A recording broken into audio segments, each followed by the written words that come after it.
Então vamos lá. Assim, ó, o Alexandre ele só está aqui no canal comigo por um único motivo. Se ele fosse e eu acreditasse pelo menos, mesmo ele não sendo, mas se ele fosse um agressor e eu acreditasse nisso, ele não estaria aqui, tá? E quero deixar bem claro, Alexandre, que eu sinto uma meia-culpa por ter acreditado num determinado momento no que eu assisti na TV, não vi na TV, eu vi depois no YouTube, né? E uma coisa que eu não admito é que alguém me engane. Eu fico indignado quando eu me sinto enganado. E eu vi uma matéria publicitária de 50 minutos falando coisas que, se depois o Feltrin não tivesse feito o trabalho maravilhoso que ele fez, e contra fatos não há argumentos, e os fatos nesse caso são os documentos apresentados, né? Eu não teria acordado, e muita gente também não teria acordado, né? Então, assim, quero deixar isso bem claro, que a defesa que está aqui é a defesa da verdade. Eu vejo um cara que é um pai, que está sofrendo o distanciamento com seu filho, eu também sou pai, e a gente sabe, quando a gente ama um filho, o que, que isso é para a gente. É um pedaço da gente, é a nossa continuidade, né? E eu vejo um cara que tem sido assim, que algumas coisas não fazem sentido. Quando disseram que você tinha pego 400 milhões de reais, eu falei, caramba, mas é quase meio bilhão, gente. Ah, mas é para esquema de pirâmide. Então esse meio bilhão virou 2 bilhões, esse cara tá bem pra caramba na fita. O que, que ele tá fazendo no Brasil ainda? A primeira coisa que me veio à cabeça. Que foi ali que as coisas começaram a chegar num ponto que eu falei, não, peraí. Tem coisa aí que não tá batendo, cara. Eu não preciso ser um gênio do investimento da matemática, mas tem coisa aí que não está condizente, tá? E eu quero, Alexandre, que tu diga como é que começou assim, ó. Antes de tudo, tu é natural da onde? Tu é de São Paulo? Eu sou, É... eu sou Fala. caipira, eu sou de Sorocaba. Tu é de Sorocaba. E como é que foi? Tu teve uma carreira artística, já ouvi dizer que tu tinha sido modelo, depois discotecário, como é que foi isso na tua vida? Não, vamos lá. No final da década de 80, 89 para 90, por pressão dentro de casa, eu me adiantei muito na escola. Minha mãe, professora, diretora de escola, na época que a professora tinha que fazer letras e falar latim para dar aula, né? Então, eu tive muito apoio dentro de casa e acabei o terceiro colegial muito cedo. Muito bem, estava alto, estava com uma aparência bacana e tentei lá a carreira de modelo. Fui fazendo um ou outro trabalho publicitário, prestei faculdade, entrei em economia e depois fui, por 2 momentos, viajei para a Europa. Viajei para Milão, para Espanha, para Madrid, para Milão, Miami. Fiz alguma ordem de trabalho, mas nem perto do que a minha geração fez na época, né? Eu sou da geração do Marcos Pantera, do Paulo Zulu, do Ranimiro, do Flávio Paraíba. Cara, brasileiros que fizeram horrores de trabalho para fora.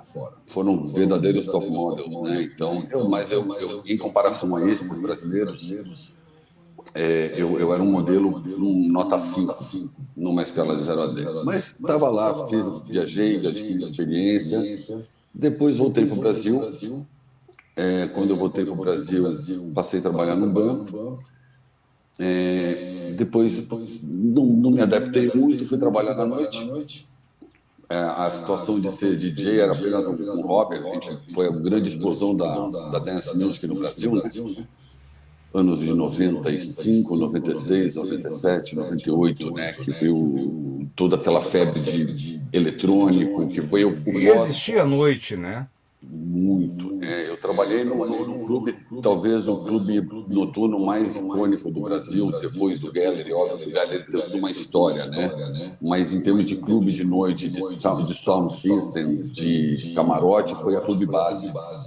Na época, os donos eram o finado João Paulo Tu Diniz, tava com quantos anos aí, mais ou menos, você sabe? 95, 96. Então vamos puxar aí, com 26, 20 e poucos anos. Então era o João Paulo Diniz, o Júnior, o Julinho Pignatari, o Beto Pandiani, o Ângelo Liuzzi, que foi um ícone da noite do Rose Bombom, falecido também o Ângelo. Então era uma esquadra que era dona da boate. O Júnior era o meu chefe lá, o Joneca, né, que todo mundo conhecia ele. Então foi uma boate icônica, foram épocas de ouro da noite paulistana. E de lá eu acabei, desse meio tempo, conhecendo a Ana, e em 98 partimos para Paris, e aí seguiu a carreira internacional da Ana.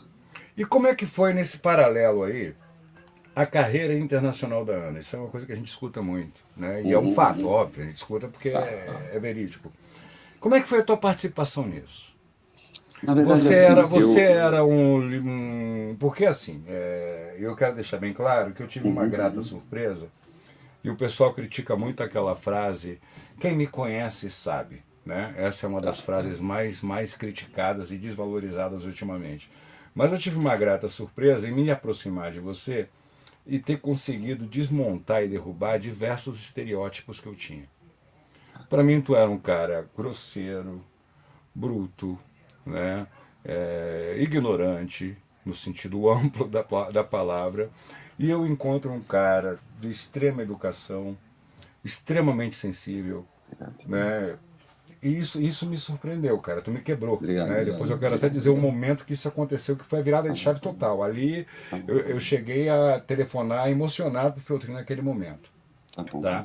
Depois eu quero falar qual é o momento. Como é que era essa tua participação nessa carreira da Ana? Qual era o teu papel nisso? Eu, em 98, fui acompanhando a Ana. A Ana foi como uma promessa, né? Primeiro, ela teve duas situações mal sucedidas, né? Um contrato mal resolvido no Japão, mentiram a altura dela, ela precisou ir embora do Japão. Disseram que ela tinha 1,82 m, quando jogaram lá na parede, ela estava com 1 jogaram na parede assim, foram medir, ela tinha 1,84 m, o contrato foi quebrado. Voltou para o Brasil, depois foi para Milão, fez alguma coisa e voltou. Quando ela voltou, ela passou por todo um retrabalho onde eu participei. Teve toda a participação da Mega, que foi a maior agência do Brasil de todos os tempos, do Eli, do Marcos Pantera e do Gustavo Vicenzoto, que infelizmente morreram. Foram verdadeiros pais para a Ana, investiram na Ana. E a Ana, então, partiu para Paris em 98 como uma grande promessa. Então, lá ela chegou em Paris, arrepiou nos desfiles, foi super bem na primeira coleção. E logo de cara ela pegou um grande trabalho da Vela, onde eram aquelas colorações de cabelo que envolviam os packs, as embalagens, filmes, eram aquelas campanhas gigantescas, ainda não havia euro, né? Então foi uma campanha paga em Deutschmark.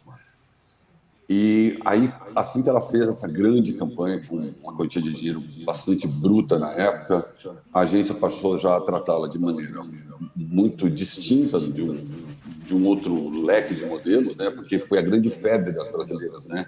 Eu estou falando de Gisele Bündchen, de Fernanda Tavares, de Adriana Lima, de Alessandra Berriel, Paula Motti, Renata Maciel, Juliana Massiviero. Então, assim, cara, você não quer de desfile, por exemplo, do Armani, você via 20 modelos brasileiras. E de um desfile de 40 modelos, 18 eram brasileiras. Né? Aí teve mais todo o pessoal, aí veio uma nova safra dos homens, né? O Bruno Saladini, que foi um super top brasileiro, carioca, gente, meu irmãozão, e atravessou-se o ano de 98 em Paris. Final de 98 se voltou ao Brasil, e em 99 nós fomos a Nova York. Lá em Nova York nós moramos até 2006. E lá tudo aconteceu, Luiz. Lá nós chegamos já com um apartamento morando em Murray Hill, na 36, entre a Park e a Madison.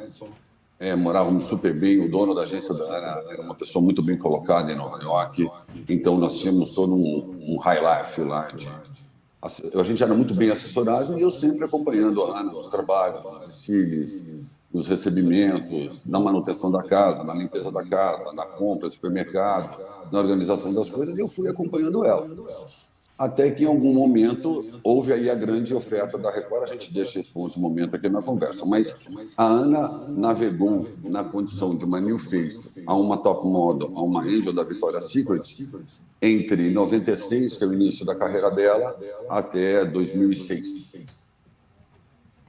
Bom, eu estou te ouvindo super bem, mas o pessoal aqui no chat está reclamando que o teu áudio está dando muito eco. Para mim está perfeito, tá?